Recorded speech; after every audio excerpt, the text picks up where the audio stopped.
If you want to get more views, if you want to get more subscribers, and you want to make money, then this video about vlogging may help you to really discover some simple ways to get viewers excited about the content you're making. So not just vlogging, but cinematic vlogging, which actually I found to be so much easier, a really great way to piece together a video that tells a story and keeps the audience engaged. That's what I want to cover in this video. And the first thing that I've noticed with a lot of creators who start dabbling in vlogging is they think that's a niche. It's not, in my humble opinion. One of the things to think about is the more you can really focus on a specific topic that viewers are interested in, that allows them to get to know and like you over time. But if you deviate from that topic, you can't really bring viewers back to your channel that saw your previous videos, might have subscribed, which today it's really not that big of a deal because the algorithm, if someone watches your video long enough, they'll put your next video in front of that person. And ideally, you really want to stick to a specific niche to keep viewers watching video to video. This is really hard to do, and I break this all the time. In fact, I'm not going to tell you you need to do that. I don't think you should. But if you really value views, growth, money, all those things, then stick to a niche most of the time and you'll be great. So with the idea of having a specific topic for your video, this is something you can think through and really practice before you actually go to film. Doesn't take that long, literally a few minutes in the car as you get from location A to B, whether it's in your bedroom to the downstairs coffee table, doesn't matter, but just thinking through those first opening lines can really help you to hook viewers. Now, I'm not saying you should script out every word for word. In fact, I think it's far more powerful not to do that. And here's why. When you get comfortable with just sharing your thoughts in an authentic way on camera, it gives you the flexibility and the skills and abilities later to do that anytime. This video started because I saw the cows. I said, okay, Maria, we gotta go. We gotta get hooked up. We gotta get the mic on. We need to get set up before the cows move on, and we made it happen. And I love we did just that. Now, the other thing you might be thinking, well, you've got Maria helping you with the camera, and that's true. But notice almost all the shots we're getting are static. She's holding the camera.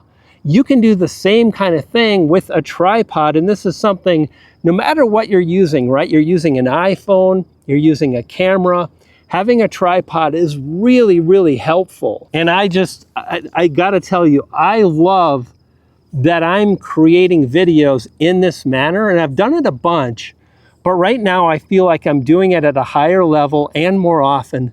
And I'm talking about things and topics that I've always wanted to do. And you don't have to stick to the niche like we spoke about, like it's always about get more views. That's what I did in the past. And now I want to go a little bit beyond that. I want to talk vlogging, cinematography, how to buy that great camera lens, dirt cheap. And I know some of you have asked, and I'm going to make that video. But it just allows you to be who you are, to express who you are authentically, and it's really freeing. You dig what I'm laying down? Now, one of the things I'm always looking for when I'm framing up a shot is symmetry. So as I'm coming up here, I see all these fences and they're kind of leading right in the middle, and I've got a rock, and even better, like this one fence is kind of off to the side, broken down a little bit. So this could easily become kind of a nice shot,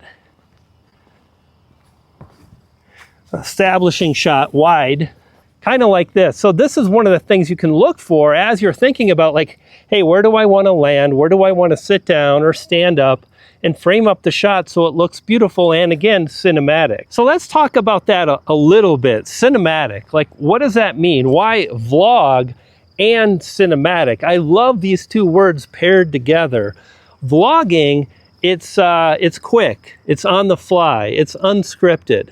It's more about you and who you are, which allows you to share some of what makes you tick, an individual, perfect.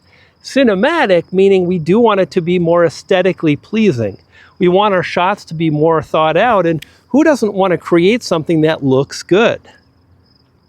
I love the two of these things combined, because when I screw things up cinematically, I can just fall back and say, well, it's a vlog.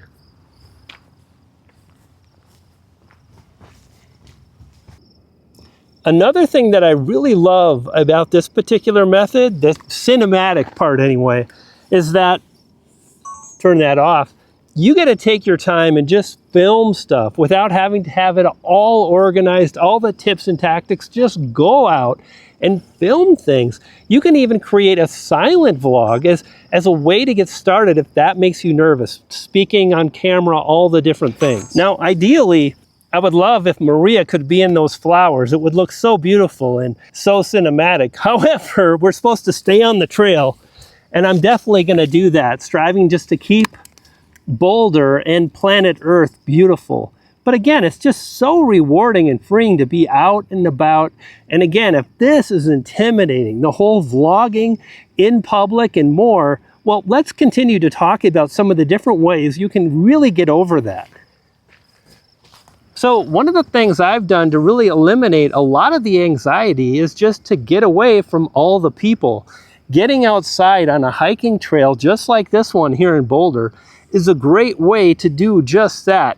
Another tip, when you're filming those shots, think about your subject, and it's really good to get kind of eye level with your subject. So if you're shooting another human being, you'll look at Maria right now, and she's kind of on her knees, just like I am. I'm sitting down, so our eye level is kind of right dialed in. This allows you to kind of bring the viewer right into the subject, whether it's an animal, a flower, whatever, and it makes it much more immersive. Furthermore, you can then see more of the background.